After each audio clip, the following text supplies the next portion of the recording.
yahdihillahu fala mudilla lahu wa man yudlil fala hadiya lahu. Asyhadu an la ilaha illallah wahdahu la syarika lah wa asyhadu anna Muhammadan abduhu wa rasuluhu alladzi la nabiyya ba'da. Rabbana atina min ladunka rahmah wa hayyi lana min amrina rasyada. Rabbi ishrah li sadri wa yassir li amri wahlul 'uqdatam min lisani yafqahu qawli wa ba'd. Ikhwatal iman, a'azakumullah jami'an. Bapak, ibu-ibu, saudara-saudariku semua, jamaah Majelis Salahuddin Kantor Pajak Kalibata, semoga Allah memberkahi kita semua hadir, dan semoga kita bisa masuk surga bersama-sama semuanya. Amin ya rabbal alamin. Alhamdulillah, siang ini melanjutkan kajian kita, khususnya serial Masuk Surga Sekeluarga, pembahasan yang mengingatkan kita bahwa menjalani kehidupan keluarga bukan cuma fokus akan kebahagiaan di dunia, tapi yang utama mengajak sekeluarga menempati tempat yang paling indah, yang menjadi peristirahatan terakhir, kampung halaman manusia, yaitu adalah surga. Dan ini episode ke-10 kalau tidak salah. Di pembahasan kita kali ini kita akan menapaktilasi mengenali kebiasaan-kebiasaan penduduk surga. Kenapa kita kenali kebiasaan-kebiasaan penduduk surga? Agar rumah kita yang di dunia sudah menjadi surga sebelum kita mendapatkan surga di akhirat. Surga dunia dulu kita rasakan, baru kita dapatkan surga akhirat. Bagaimana mendapatkan surga di dunia? Berperilakulah seolah-olah kita sudah menjadi penduduk surga. Sebagaimana hadis Nabi katakan, man tasyabbaha biqaumin fahuwa minhum. Siapa yang menyerupai suatu kaum, dia bagian dari kaum tersebut.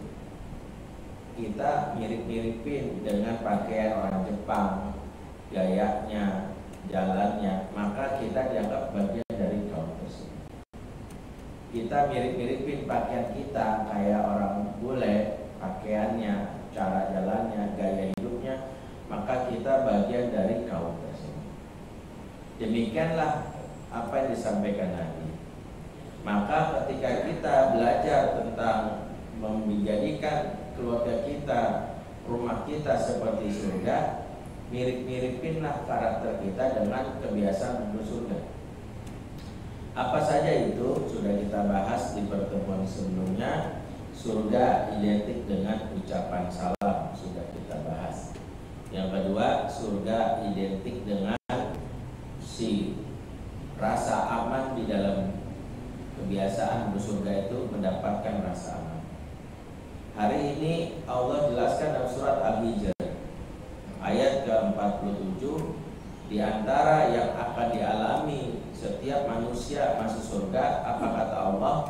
Wa naza'na ma fi sudurihim min ghillin. Dan kami tarik, naza' dari dada penghuni surga sifat ghil, sifat dendam.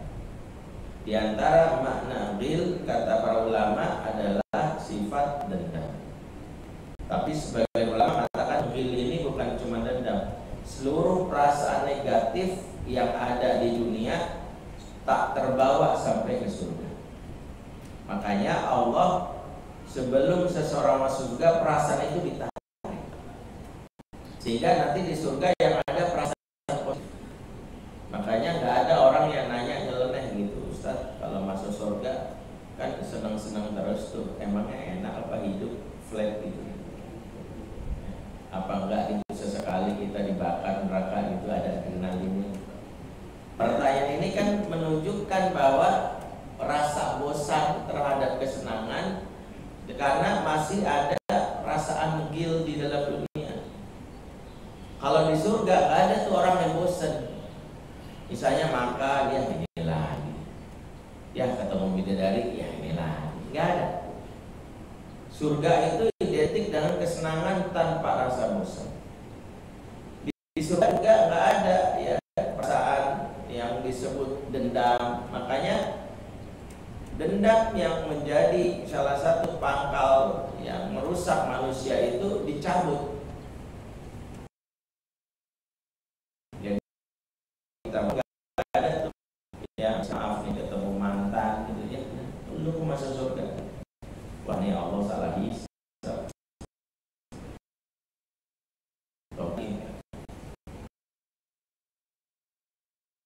Ketemu sama bos kita yang pernah mutasi kita ke Papua gitu, sampai kena malaria gitu, tiba-tiba ketemu surga lah, dia lagi. Wah nyesel banget gua di surga ketemu lu. Nah, dendam itu cuma perasaan di dunia. Ya, ketemu orang yang beda pilihan politik sama kita gitu ya. Lu cebong kampret, lu kampret, gak ada. Surga tak ada tempat buat kita untuk meluapkan perasaan negatif termasuk dendam. Makanya surga itu ketemu siapapun ya, itu hati kita lapang. Ya, termasuk ibu-ibu ya, biasanya kalau pas surga ada pertanyaan sensitif tuh yang ibu-ibu tanyain. Nah, katanya laki-laki di surga dapat 70 bidadari. Kita dapat apa? Biasanya ibu-ibu kan nanya gitu ya. Makanya biasa saya jawab gini. Pertama, pertanyaan ibu yang tendensius ini cuma ada di ibu. Nah, kalau ibu masuk surga, suami ibu gandeng kan bidadari, nggak mungkin tiba-tiba ibu nyesel kalau begitu ngapain masuk surga. Suami gua gandengan sama cewek banyak banget ya, gua ditinggal nggak ada. Karena perasaan itu cuma ada di dunia, cemburu berlebihan itu cuma ada di dunia, makanya di surga sudah ada. Ya, dan ini saya katakan kepada para muslimah yang sering nanya. Ini juga buat para suami yang bersabar. Makanya saya selalu katakan gak usah maksain poligami. Setiap laki-laki insya Allah akan poligami kalau masuk surga. Dan poligami surga lebih bahagia. Ya minimal nggak punya banyak pertua dan ipar. Di dunia repot gitu ya, yang diurusin banyak. Di surga nggak ngurusin tuh yang lain. Jadi kalau di dunia udah ya terima ya udah. Dan ibu-ibu biasanya saya jawab itu aja. Dan jawaban kedua biasanya kalau nanya kita dapat apa? Laki-laki mau dapat bidadari banyak. Jawaban kedua adalah setiap wanita masuk surga dapat yang disebut dalam Quran adalah pemuda yang unyu-unyu, yatufu alaihim wildanun mukhalladun. Mereka akan dikelilingi remaja berondong yang terkalangan. Jadi ibu nih kalau dengar ini jadi senang, dapat remaja berondong ya unyu-unyu. Pelayannya setiap orang masuk surga disebut wildanun mukhalladun. Ya. Nah kembali dalam pelajaran yang Allah sebutkan dalam Quran, setiap penghuni surga ditarik, tidak ada perasaan negatif. Perasaan dendam itu nggak ada, nggak pernah ngungkit-ngungkit kesalahan. Nah kebiasaan inilah yang mari kita bawa ke dunia. Di antara yang membuat kehidupan rumah tangga itu hilang rasa damai, hilang jiwa rasa tenang, kalau perasaan negatif itu masih dibawa bertahun-tahun. Bahkan kadang-kadang diungkit-ungkit di saat kita merasa ya tersudutkan. Ini banyak kejadiannya. Kadang konflik suami istri itu seringkali adalah menumpuk-numpuk masalah atau konflik yang dari awal nikah, karena nggak pernah diselesaikan, disimpan doang. Ini juga di antara racun dalam pernikahan itu adalah kebiasaan menyimpan masalah. Banyak di antara kita itu Pak, ya kalau ada masalah itu biasanya dilupakan. Lupain aja lah, kita juga ke bawah tidur juga hilang. Jadi banyak yang merasa kalau ada masalah bawa tidur dan juga hilang. Kalau masalah bisa hilang dengan bawa tidur, berarti bangsa kita butuh tidur. Karena banyak masalah. Ternyata masalah itu tidak bisa hilang dengan tidur. Dia ada aja. Saya naruh barang di sini, saya lupain, dia tetap di sini. Ya terus gimana biar dia pindah? Ya gitu selesai. Maka dalam banyak kasus, beberapa tahun belakangan itu kasus perceraian itu meningkat. Tahun 2022 itu 512.000 pasangan bercerai setahun. Di antaranya adalah akumulasi dari masalah yang terjadi dari awal nikah. Jadi kita ini terbiasa kalau ada masalah numpuk. Bahwa teori para psikolog menyebutkan jiwa manusia itu punya kantong yang menyimpan segala emosi termasuk emosi negatif. Kalau emosi ini ditumpuk terus-terusan, nggak pernah dikuras, diselesaikan, itu lama-lama numpuk. Resikonya apa? Resikonya tahu jeger. Kadang nggak sadar. Beberapa waktu ini lagi heboh seorang suami menggorok leher istrinya di Bekasi. Mungkin tahu ya. Dan versi berita tuh banyak dan kadang-kadang menyulut ya, dalam hal ini menyalahkan korban juga. Istri yang digorok disalahin juga karena bilang lagian sih tahu suaminya temperamental, dianya ngomongnya kasar. Kenapa kok tiba-tiba masalah itu meledak sampai terjadi pembunuhan? Karena biasanya dari masalah kecil disimpan, besok seolah baik. Gimana mengobatnya? Nggak pernah diselesaikan. Sehingga ketika ada masalah langsung jeger.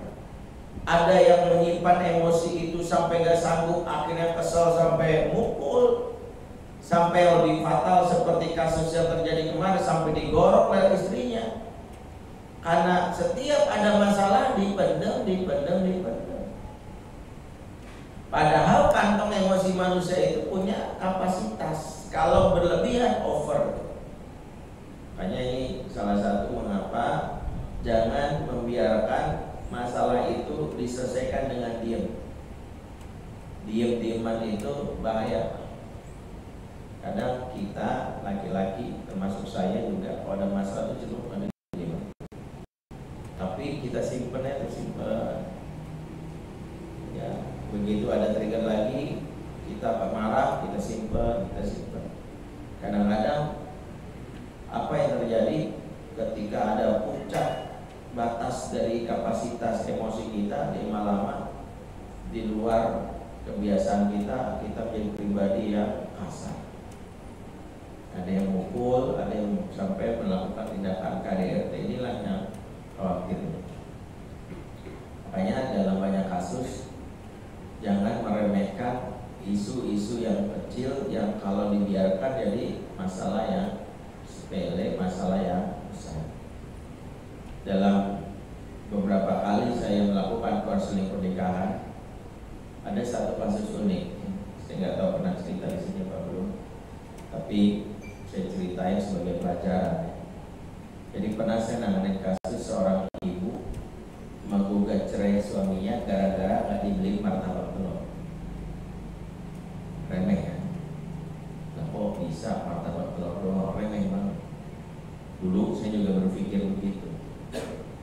Tapi setelah ngobrol saya jadi paham masalahnya. Jadi si ibu ini suaminya seorang pekerja di pabrik daerah Bekasi. Jadi di pabrik daerah Bekasi, jarak dari rumah kontrakannya ke pabrik itu paling lama 15 menit lah. Pagi sebelum suami kerja, dia melihat, dulu belum ada WhatsApp, masih BBM. Jadi dia melihat BBM suaminya dengan seseorang dan dia curiga, ini jangan-jangan selingkuhan atau cewek lain. Tapi dia nggak pernah mau bahas. Sampai suaminya berangkat kerja, mengambil shift siang, pulangnya jam 9 malam. Jam 9 dia telepon suaminya, "Mas, di mana?" Dia bilang, "Ini di parkiran mau pulang." "Benar pulang kan?" "Iya, kemana lagi?"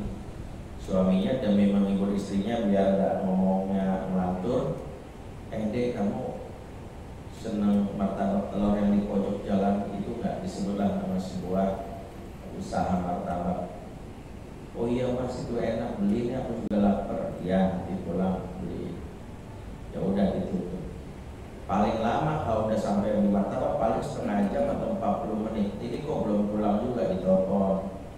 Mas di mana? Bentar lagi. Setelah itu nunggu sejam, nggak ada kabar, ditelepon lagi, nggak diangkat. Udah lewat jam setengah 11 malam, belum juga pulang. Antara kesel dan cemas. Jam 11 ditelepon, lagi-lagi nggak diangkat, bahkan lama-lama handphonenya mati. Lama-lama sang istri nunggu aja di ruang tamu sampai dia tiduran. Setengah 12 suaminya baru pulang, di kontrakan pakai motor. Suaminya punya kunci kontrakan, kunci cadangan. Dibuka, masuk. Dia lihat istrinya udah ketiduran di ruang tamu, bukan 5 menit. Dia malah masuk ke kamar, malah tidur. Istrinya itu tidur-tidur ayam istilah orang. Melihat suaminya kayak gini, dia kesel, dia datang ke kamar, dibuka itu, selimutnya ditarik sambil marah. Mana martabak telurnya? Dengan enteng saya bilang, iya lupa bilang, udah tutup dari tadi dicari-cari nggak ketemu. Ya, udah muter-muter nggak ada, ya udah ketemu. Langsung suami istri bilang bohong, nggak mungkin muter-muter sampai 2,5 jam yang martabak. Kamu tuh udah dulu banyak janjinya, bohong. Kamu ingat nggak seminggu lalu ngomong apa mati? Ya, buktinya apa? Nggak ada kan? Kamu ingat nggak sebulan yang lalu ngomong apa sama aku? Begini, buktinya apa? Nggak ada kan? Kamu ingat nggak setahun yang lalu ngomong apa sama aku? Buktinya apa? Nggak ada kan? Kamu ingat nggak 10 tahun yang lalu? Jadi banyak laki-laki nggak sadar wanita itu ahli sejarah. Ingat, semua yang kita omongin itu ingat. Makanya teori otak memberitahu bahwa wanita itu punya kemampuan mengingat kronologis yang kita mungkin nggak sadar itu. Jadi sampai akhirnya diingat-ingat terus itu. Dan itulah yang membuat akhirnya apa? Ya udah, aku nggak tahan Mas, cerai. Besok cerai. Jadi kalau disimpulkan, memang alasan sederhana karena martabak telur, tapi yang nggak kita sadari gerobak di belakangnya itu. Makanya kadang pemicu dari martabak akumulasi dari emosi yang terkumpul atau tertumpuk beberapa tahun. Makanya jangan sampai kita membiarkan itu terjadi. Sehingga di antara yang membuat rumah tangga itu akhirnya tidak bahagia, tidak nyaman, seseorang yang menyimpan perasaan negatif biasanya bahasa tubuhnya pun tidak menunjukkan hal yang ramah. Ini membuat auranya dalam interaksi pun jadi nggak nyaman. Orang tuh kalau menyimpan negatif, kadang kelihatan banget bisa diserap oleh lawannya atau pasangannya. Ini auranya aura negatif. Kenapa? Karena orang yang menyimpan dendam itu gelisah jiwanya. Emosi itu mau meledak tapi dia tahan. Karena itu dia tidak tumpahkan dengan cara yang benar. Maka sungguh merugi orang-orang yang menyimpan dendam, baik itu sang suami atau sang istri. Maka di antara yang Nabi ajarkan dan Nabi latih, jangan kalau kita dirugikan dengan pasangan, selesaikannya dua. Kita bisa selesaikan dengan ajak dia bicara, atau selesaikan dengan memaafkan. Cara memaafkannya gimana? Ya bilang sama Allah. Cara memaafkan yang diajarkan di dalam Islam diantaranya adalah mengusir kesalahan pasangan dengan mengingat kebaikan. Allah berfirman dalam surat Al-Baqarah ayat 237, wala tansawul fadla bainakum, jangan kalian lupakan kebaikan di antara kalian. Di antara resep supaya kita jangan terkungkung dengan kesalahan pasangan ataupun kesalahan anggota keluarga kita, semisal anak, jangan terbiasa mengingat keburukan. Justru diajarkan oleh Allah, jangan lupakan kebaikan. Kenapa? jangan lupakan kebaikan, karena di antara kerjaan setan yang membuat rumah tangga itu menjadi terus jadi pertengkaran, setan selalu membuat kita lupa akan kebaikan pasangan. Lupa akan kebaikan pasangan. Yang jelas kalau dia menyebalkan, itu yang diingat. Ya, itulah kenapa Pak, di antara yang diajarkan para ahli, kalau kita ingin rumah tangga itu awet saat terjadi konflik, di antaranya adalah sering-sering mencatat kebaikan pasangan. Bisa di handphone, bisa di buku harian. Ya, kalau kajian ini didengarkan oleh kaum ibu, termasuk yang utama tuh ibu, karena Nabi itu sering mengingatkan tentang kaum wanita, karena di antara yang paling sering mengingat keburukan itu adalah perempuan. Kata Nabi di dalam hadis riwayat Muslim, uritun nar, saya ingin orang neraka, wa aktsaru min ahliha minan nisa, dan kebanyakan penghuni neraka itu adalah perempuan. Banyak wanita muslimah zaman itu bertanya sama Nabi, ayakfurna billah, memangnya banyak perempuan yang kufur sama Allah? Kata Nabi, la walakin yakfunal asyir wa yakfunal ihsan. Tidak, justru banyak wanita yang di masa itu kufur sama suami dan sama kebaikan suami. Di antara yang sering kali dialami oleh perempuan itu, kalau lagi kesel sama suami, yang keluar itu artinya, Pak, kamu tuh dari dulu gak pernah sayang sama aku, kamu tuh dari dulu jahat sama aku. Padahal semalam baru dibeliin logam mulia 15 kilo, baru aja diajak liburan ke Maldives, beli gorengan ke Madinah, itu lupa. Semua itu lupa dia. Yang ingat adalah hari ini janji mau ngajak makan-makan di Solaria, kan diajak. Bohong, nah itu. Maka kita pun begitu, kadang pasangan kita, istri kita hari ini kita minta dilayani, dia itu capek mau ini, langsung kita bilang kamu tuh istri nggak tahu. Kenapa? Setan itu paling senang yaitu memutus memori kita akan kebaikan pasangan, terutama konflik. Makanya Pak, di antara yang diajarkan para ulama, sering-sering mencatat kebaikan pasangan. Maksud apa? Kalau kita sedang lagi kesel, buru-buru Pak melihat catatan kebaikan pasangan.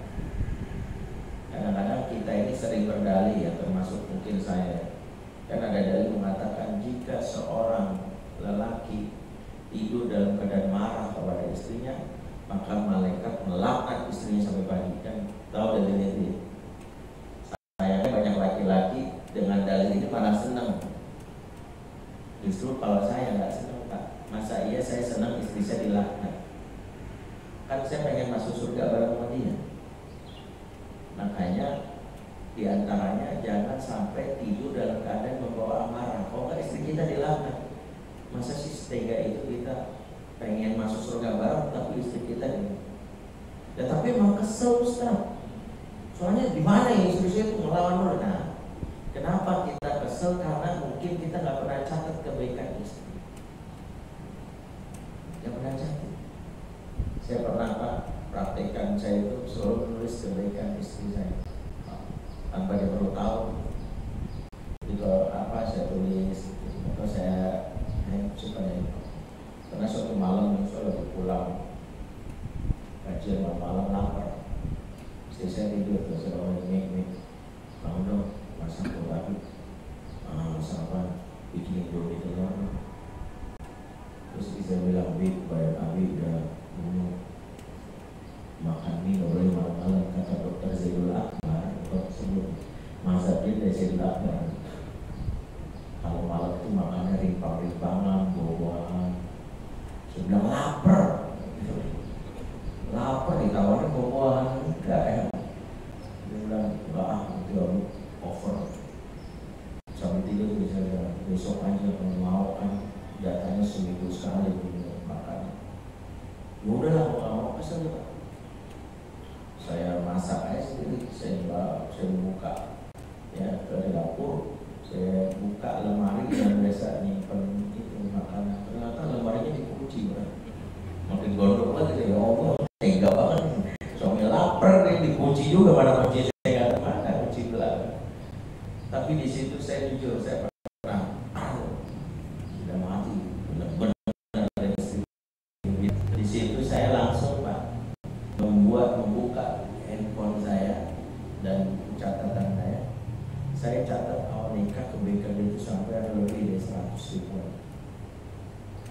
Disitulah tiba-tiba amarah itu suruh.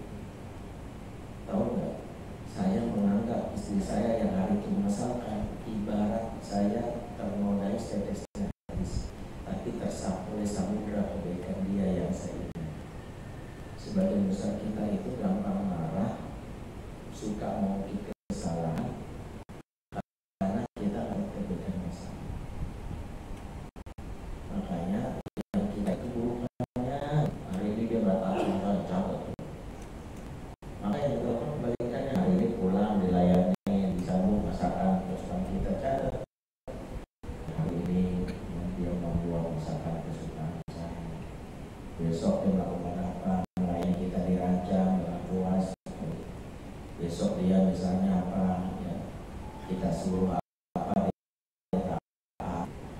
Jadi lika-liku yang membuat hidup rumah tangga itu seringkali konflik, di antaranya adalah membiarkan kesalahan itu yang direkam dalam memori tidak kita hapus. Makanya hati kita tidur dalam keadaan apa? Dalam keadaan gelisah. Orang tuh kalau nyimpan amarah, bahasa tubuhnya tadi. Sehingga di antara yang Nabi jamin, kenapa Nabi menjamin orang-orang yang masuk surga itu orang-orang yang hatinya itu bebas dari perasaan gil. Ya, dalam sebuah hadis kan diceritakan ada seorang laki-laki yang Rasulullah ketika lewat mengabarkan kepada sahabat, wa ahli jannah, jadi ahli surga. Sampai beberapa kali sampai ada satu sahabat yang sahabat itu punya sifat apa ya, haus akan ilmu dan haus akan surga. Makanya ketika dijamin ini orang ahli surga, sahabat itu berlomba-lomba pengen tahu apa sih menyebabkan dia masih surga. Maka dia bertamu, dan tamu punya jatah dilayani ke rumah berapa hari? 3 hari. Ya, kalau dalam 3 hari bayar, hitungannya kos. Makanya mahasiswa itu kalau pengen nakal-nakalin supaya gratis, setiap 3 hari tidak pindahin. Jadi kan 3 hari bertamu, 3 hari bertamu, jadi jatah gratis. Jadi ada 10 teman aja sehari dan sebulan itu dia dapat 30 hari nitip. Ya, bagi kita yang nggak punya rumah di Jakarta, asal punya 10 teman aja, insya Allah hidupnya aman damai. Ya kan, 10 teman 3 hari ya. Nah, dia bertamu, dan ketika dia bertamu, dia tahu Nabi bilangnya ahli surga, maka dicek. Malam hari dia bangun, dia tahajud, ternyata tuan rumahnya malah tidur. Dia puasa, dia sahur, di rumahnya malah masih dalam keadaan tidur. Besok pun begitu, sampai jatah hari terakhir selesai, mau gak mau dia pamit, tapi dia masih punya rasa penasaran. Maka dia pun bertanya, wahai fulan, tahukah kau mengapa aku numpang di rumah? Orang ini juga tidak tahu, karena engkau dikabarkan satu di antara ahli jannah ahli surga. Orang ini hanya bisa oh gitu ya. Justru aku penasaran apa amalanmu yang ingin aku tiru. Maka orang ini bilang, saya juga nggak tahu apa amalannya. Saya juga sholat biasa aja, puasa juga biasa. Oh mungkin ini, dan saya itu punya kebiasaan sebelum tidur saya maafkan semua orang yang pernah nyakitin saya. Nggak ungkit-ungkit lagi. Ya udah maafin, saya ikhlasin. Ya Allah, si fulan pernah ngomongin dosa saya ikhlasin, maafin dia juga ya Allah. Ya Allah, si fulan pernah ngomongin ke saya maafkan dia juga. Begitu. Makanya saya tidur tuh dalam keadaan damai, tenang, bangun ya fresh. Maka lelaki ini pun bersadar,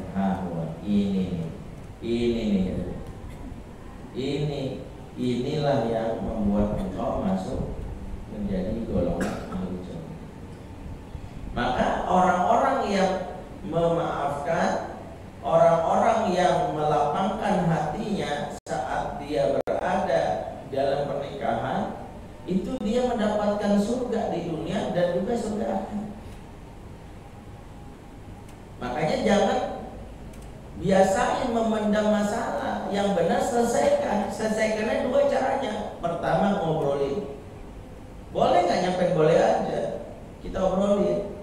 Aku kayaknya harus ngobrol deh sama kamu nih daripada jadi nyakit di hati. Kita obrolin. Ya.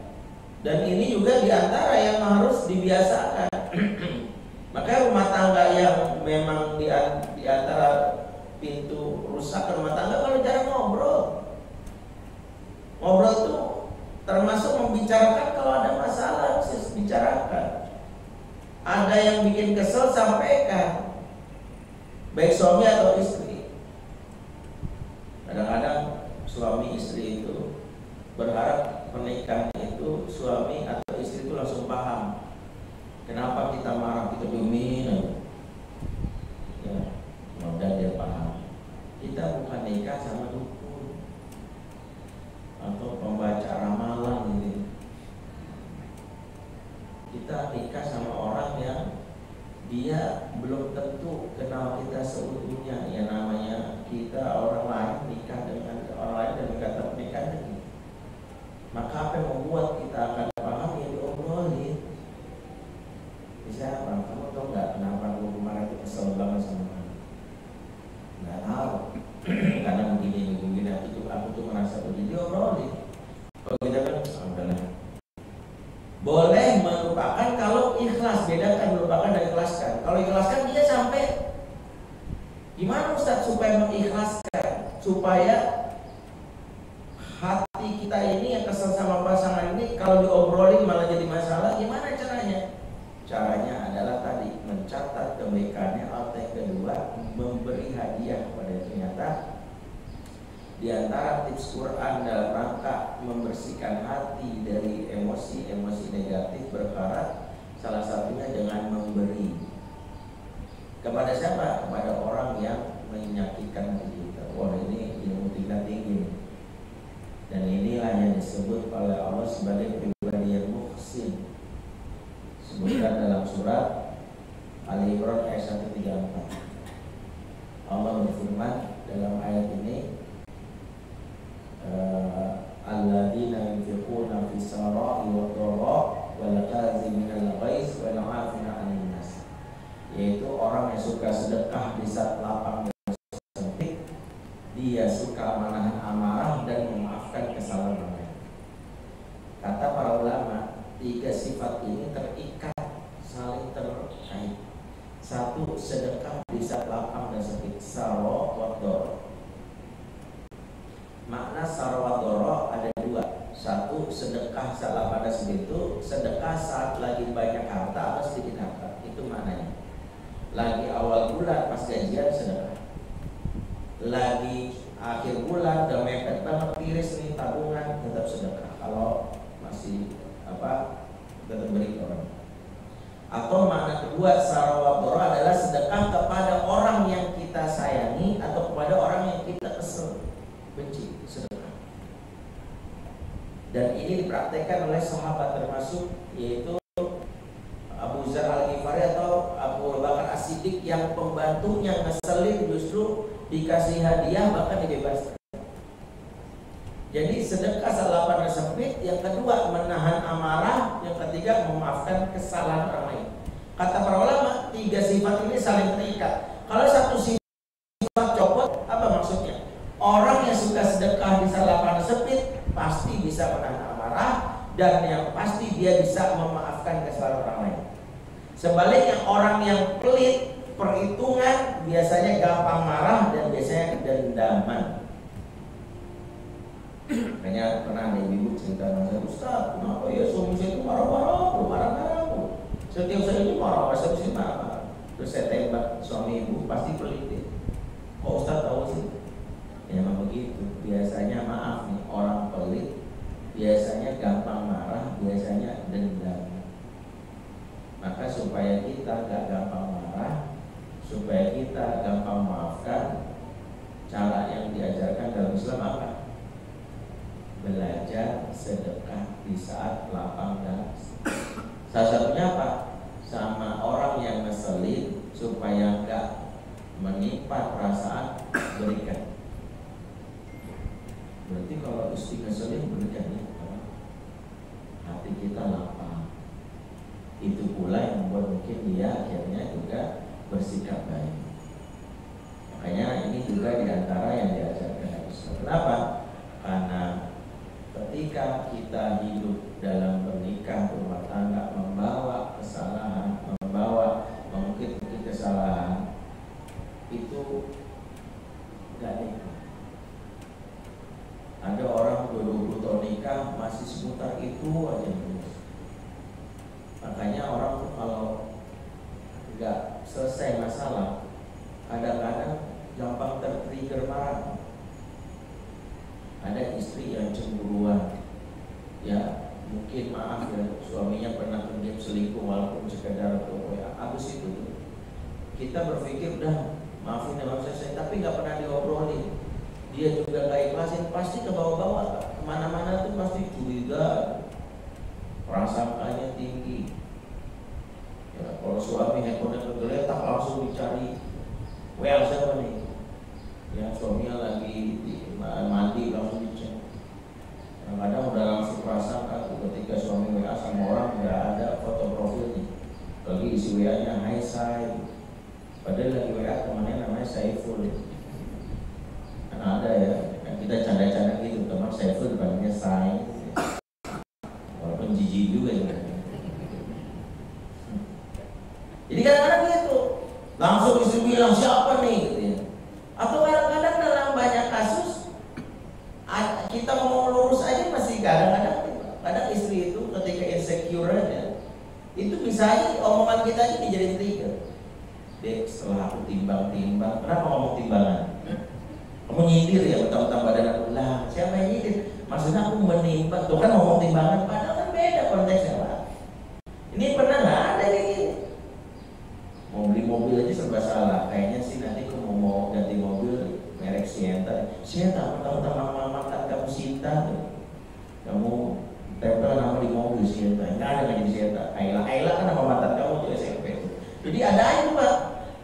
Kalau nggak pernah ini diselesaikan, setiap omongan kita tuh dicari.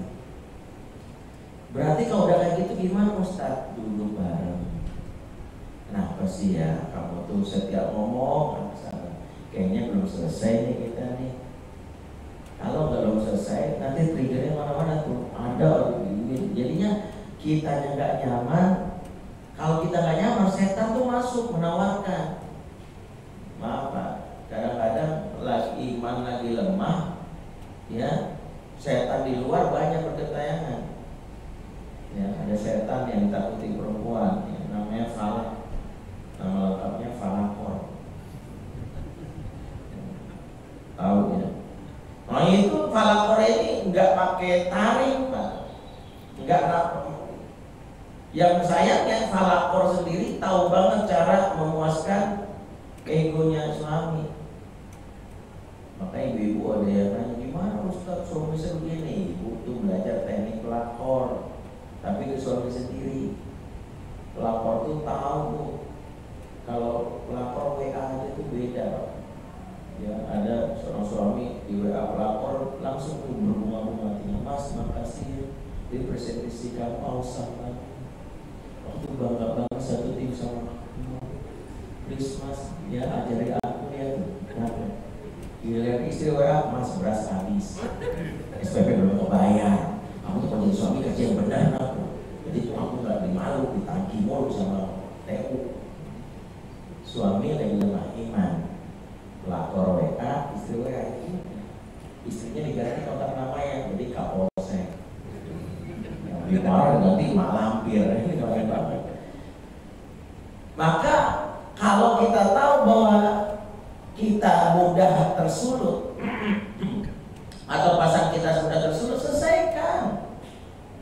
Bukan hanya kita Pak yang harus menyelesaikan atau istri yang permasalahan yang diselesaikan. Maksudnya gini, kadang kita pikir kesalahan kita dengan berkhianat terhadap pernikahan itu mencari kambing hitam. Soalnya kamu begitu. Tidak ada pembenaran terhadap perselingkuhan meskipun pasangan kita melakukan kesalahan. Dosa itu adalah dosa. Makanya kalau kita tahu bahwa wah ini nih kalau begini nih aku jadi gak nyaman nih pulang, istri begini banget nih, kayaknya harus ngobrolin deh. Jangan lagi bodo amat ya. pas banget kita iman lagi turun, teman soleh nggak peka sama kita, ada yang buruk deketin kita, disitulah akhirnya terjadi hal-hal yang tidak diinginkan, makin parah, makin kacau. Sehingga ingat, kalau sudah mulai merasakan kondisi rumah tangga mulai hawanya panas, selalu mengungkit-ungkit kesalahan, tanda hati yang belum lapang. Kenapa hati belum lapang? Karena belum saling memaafkan. Lebaran datang bertahun-tahun tapi kelihatan hati belum lapang, kelihatan. Tatapan mata udah gak lagi mesra, jabatan tangan kelihatan tidak menikmati, kelihatan kok. Istri pas lebaran gitu, kelihatan gak bisa dimanipulasi.